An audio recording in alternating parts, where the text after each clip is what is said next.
வெண்ணிலாவை பார்க்கும்போது யாருக்கெல்லாம் செம்மையா இரிட்டேட்டிங் ஆகுது. வெண்ணிலா அண்ட் விஜயோட கடந்த கால வாழ்க்கையில் நடந்த விஷயங்களை மறுபடியுமே கொண்டு வரது யாருக்கெல்லாம் சுத்தமாக பிடிக்கல.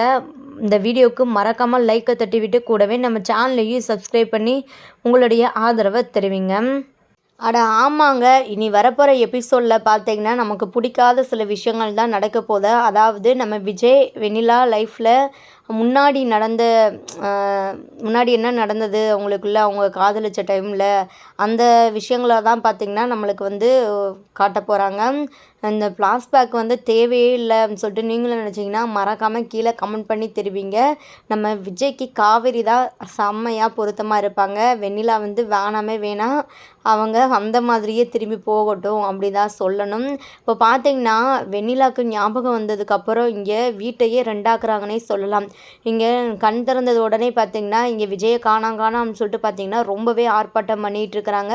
இங்கே நர்ஸுக்கிட்டேயும் வந்து கேட்குறாங்க, எங்கே விஜய் போனார் அப்படின்னு சொல்லிட்டு கேட்குறாங்க. ஆனால் நர்ஸ் இருந்துக்கிட்ட அவங்க கரெக்டான பதில் வந்து சொல்ல மாட்டாங்க. இல்லை எனக்கு தெரியலை, நான் வேணால் கால் பண்ணி தரேன் அப்படின்னு சொல்லிட்டு வந்து சொல்கிறாங்க. இல்லை நானே கால் பண்ணிக்கிறேன் அப்படின்னு சொல்லிட்டு வந்து இங்கே வெண்ணிலா ட்ரை பண்ணுறாங்க.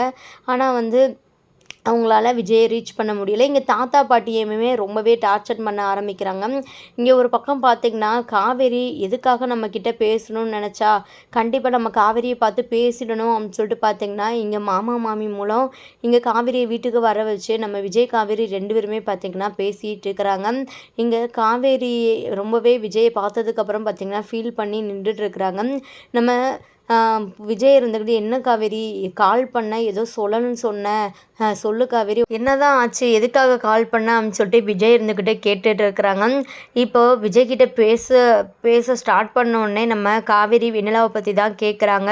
வெண்ணிலாவுக்கு பழைய ஞாபகங்கள் வந்துருச்சா அப்படின்னு சொல்லிட்டு கேட்கும்போது விஜய் இருந்துக்கிட்ட, ஆமாம் காவேரி எல்லாமே வந்துடுச்சு, அதான் அன்னைக்கு நீ எனக்கு கால் பண்ணல அந்த டைமில் தான் வந்து வெண்ணிலாவுக்கு எல்லா ஞாபகங்களும் மறுபடியும் வந்துருச்சு அப்படின்னு சொல்லிட்டு வந்து சொல்கிறாங்க. அதுக்கப்புறம் நம்ம காவேரி இருந்துக்கிட்டு, சரி நீங்கள் நம்மளுக்கு கல்யாணம் ஆகிடுச்சு அந்த விஷயத்த வெண்ணிலா கிட்டே சொன்னீங்களா இல்லையான்னு சொல்லிட்டு பார்த்திங்கன்னா கேட்குறாங்க. உடனே விஜய் இருந்துக்கிட்டு, இல்லை காவேரி நான் சொல்லலை, மெதுவாக சொல்லிக்கலாம்னு சொல்லிட்டு இருக்கிறேன், ஏன்னா இப்போ தானே வந்திருக்கு அவளுக்கு ஞாபகம், சடனாக இப்படி ஒரு விஷயத்த சொல்லும்போது அவளுக்கு எதனால ஆயிடுச்சுன்னா, இல்லை வந்த ஞாபகங்களும் திரும்ப போயிடுச்சுன்னா அதனால தான் வந்து யோசிச்சுட்டு இருக்கிறேன் அப்படின்னு சொல்லிட்டு நம்ம விஜய் இருந்துக்கிட்டே சொல்கிறாங்க. இதனால் நம்ம காவேரி இருந்துக்கிட்டு, ஓ அப்படியா அப்படின்னு சொல்லிட்டு கொஞ்சம் ஒரு மாதிரி தான் ஃபீல் பண்ணி பேசிகிட்டு இருக்கிறாங்க. நான் இப்போ வேணால் கால் பண்ணி சொல்கிறேன் காவேரி அப்படின்னு சொல்லிட்டு பார்த்திங்கன்னா இங்கே விஜய் வந்து வெண்ணிலாக்காக கால் பண்ண போகிறாங்க பேசுகிறதுக்காக. உடனே காவேரி இருந்துக்கிட்டு, அதெல்லாம் ஒன்றும் வேணாம் அப்படின்னு சொல்லிட்டு வந்து தடுத்துடுறாங்க. சரி காவேரி நீ சொல்லு, என்ன என்கிட்ட பேசணும்னு நினச்சேன், அன்றைக்கி என்னால் பேச முடியல, சாரி காவேரி, ஆனால் உங்ககிட்ட பேசணும்னு சொல்லிட்டு தான் நான் வந்ததுலேருந்து ட்ரை பண்ணிகிட்ருக்கிறேன், ஆனால் வந்து உங்ககிட்ட தனியாக பேசுகிறதுக்கு வாய்ப்பு கிடைக்கல, நான் கால் பண்ணாலும் நீனும் எடுக்க மாட்ற அப்படின்னு சொல்லிட்டு விஜய் இருந்துக்கிட்ட ரொம்பவே ஃபீல் பண்ணி வந்து காவேரி கிட்ட வந்து பேசிகிட்டு இருக்கிறாரு. இங்கே காவேரி கிட்ட அந்த விஷயத்த கேட்குறாரு மறுபடியுமே. இங்கே காவேரி இருந்துக்கிட்டு சொல்கிறதுக்காக வந்து ட்ரை பண்ணுறாங்க. இந்த மாதிரி விஜய் நான் சொல்லிட்டு வந்து இழுக்கிறாங்க. இந்த டைமில் பார்த்திங்கன்னா நம்ம மாமி இருந்துக்கிட்டு சும்மா இல்லாமல் எல்லாத்தையுமே வந்து ஆட்டையவே குழச்சி விட்றாங்கன்னே சொல்லலாம். சரி தனியாக பேசட்டும் அப்படின்னு சொல்லிட்டு தான் இங்கே மாமா இருந்துக்கிட்டு மாமியை வந்து கூப்பிட்டு போனாங்க. ஆனால் மாமினால் வந்து அங்கே வெளியே அமைதியாக இருக்க முடியலை. இங்கே நம்ம காவேரியை வந்து அவங்க ஒரு தப்பாக நினச்சிட்டு இருக்கிறாங்க. காவேரிக்கு வந்து வேற ஒருத்தவங்க கூட கல்யாணம் ஆகிடுச்சு அப்படின்னு சொல்லிட்டு இது எல்லாத்துக்குமே நம்ம விஜய் தான் காரணமே சொல்லலாம்.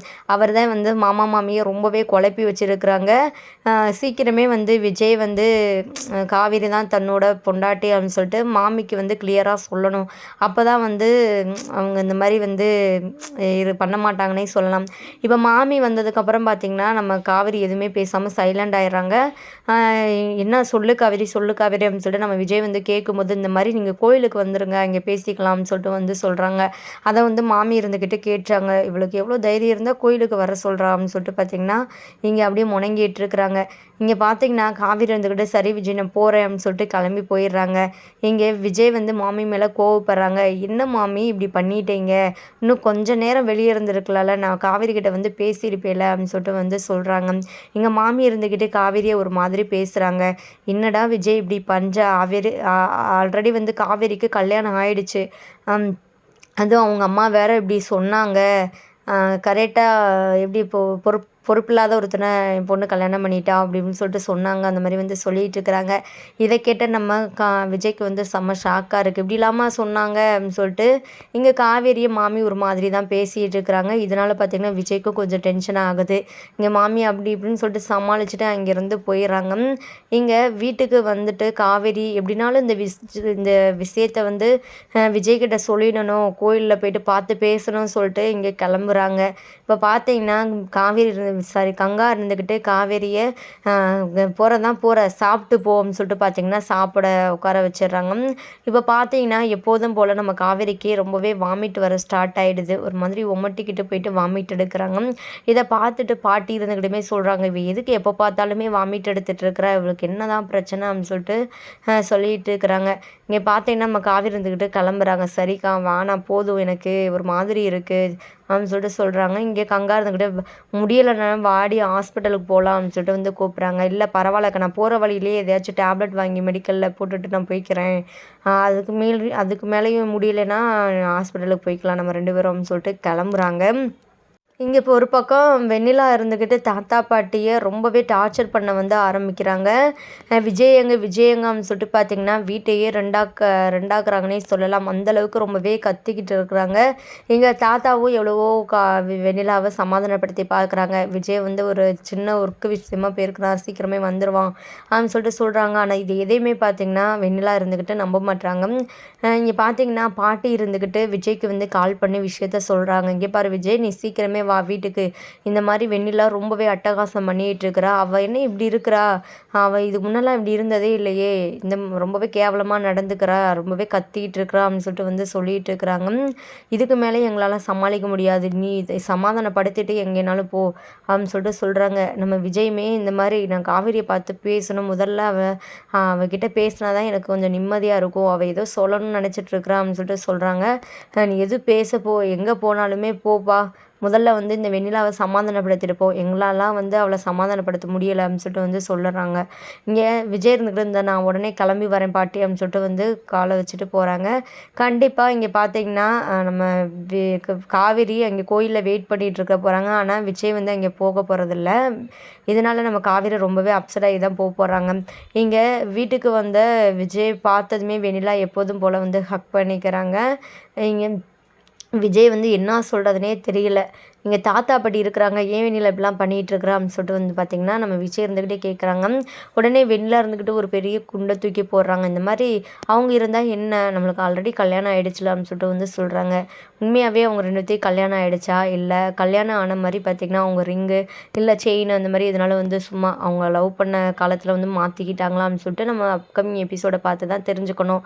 இதை கேட்டு இங்கே விஜயே ரொம்பவே ஷாக்காக தான் நிற்கிறாரு. இங்கே பார்த்திங்கன்னா வெண்ணிலா இந்த ராகினி ஒரு பக்கம் ஒளிஞ்சு நின்று எல்லாத்தையுமே கேட்டுட்டு தான் இருக்கிறாங்க. கண்டிப்பாக அவங்களுமே ஒரு சில பிரச்சனைகளை பண்ணுறதுக்கு அதிகமான வாய்ப்பு இருக்குது. இனிதான் பார்த்தீங்கன்னா விஜய் அண்டு வெண்ணிலாவோட ஃப்ளாஷ்பேக் வரப்போகுது. அவங்களுக்குள்ளே என்ன நடந்தது, அவங்க எப்படி வந்து பிரிஞ்சாங்க, அந்த மாதிரி பார்த்திங்கன்னா கொண்டு வர போகிறாங்க. நெக்ஸ்ட்டு பார்த்திங்கன்னா இங்கே இப்போ நம்ம காவேரியை பார்க்குறதுக்காக விஜய் வந்து அங்கே கோயிலுக்கு போகிறாங்க. அந்த இடத்துல வந்து காவேரி இல்லை. அப்புறம் தான் விஜய் வந்து தெரிஞ்சுக்கிறாங்க, ஒருவேளை காவேரி நம்மளுக்காக வெயிட் பண்ணியிருப்பா, நம்ம வராதனால அவன் வந்து கோவத்தில் கிளம்பியிருக்கலாம்னு சொல்லிட்டு பார்த்திங்கன்னா எங்கள் வீட்டுக்கு போகிறாங்க. வீட்டில் வந்து பார்த்திங்கன்னா நம்ம காவேரியை பார்க்குறதுக்கான ஒரு வாய்ப்பே நம்ம விஜய்க்கு வந்து கிடைக்கவே இல்லை.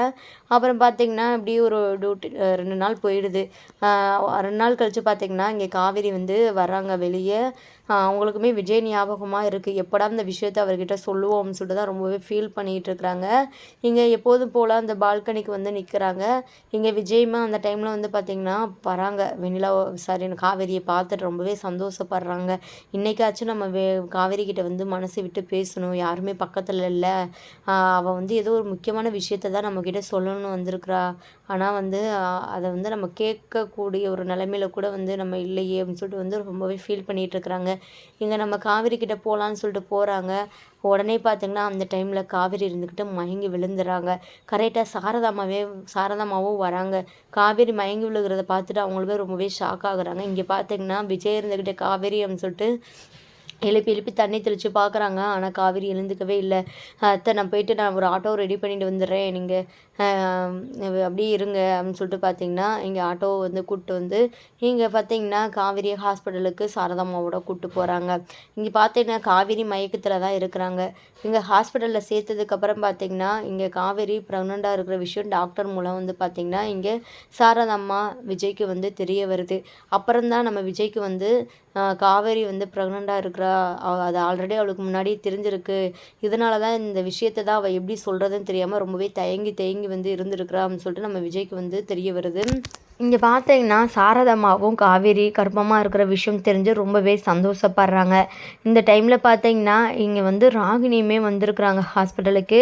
இங்கே விஜய் காவேரி இருக்கிறத பார்த்துட்டு ரொம்பவே செம்ம காண்டாகி இங்கே வெண்ணிலாவுக்கு கால் பண்ணி ஹாஸ்பிட்டலுக்கு வர வச்சிடறாங்க. இங்கே நடக்கிற எல்லா விஷயமும் வெண்ணிலாவுக்கு வந்து தெரிய வருது. ரொம்பவே ஷாக்காக எப்படியே பார்த்தீங்கன்னா செம்ம கோவத்துடன் நிற்கிறாங்க. இதுக்கப்புறம் வெண்ணிலா வந்து இந்த மாதிரி ஒரு முடிவு எடுக்க போகிறாங்க. நம்ம விஜய் காவேரியை பிரிக்கிறதுக்கு எதுவும் பண்ண போகிறாங்களா, இல்லை சரி விஜய் வந்து விஜய்க்கு கல்யாணம் ஆயிடுச்சு, காவேரி தான் இனி விஜய்க்கு எல்லாமே அப்படின்னு சொல்லிட்டு அவங்கள விட்டு விலக போகிறாங்களா அப்படின்னு சொல்லிட்டு தெரியல. வெயிட் பண்ணி நம்ம பார்க்கணும். வெண்ணிலா வந்து எப்படினாலும் மாறுறதுக்கு வாய்ப்பு இருக்குது. பழி வாங்குற ஒரு எண்ணத்தில் கூட வந்து அவங்க இதுக்கப்புறம் வந்து மாறலாம். நம்ம வெயிட் பண்ணி தான் பார்க்கணும். இந்த வீடியோ பிடிச்சிருந்தால் லைக் பண்ணுங்கள். மறக்காமல் நம்ம சேனலையும் சப்ஸ்கிரைப் பண்ணி உங்களுடைய ஆதரவை தெரிவிங்க.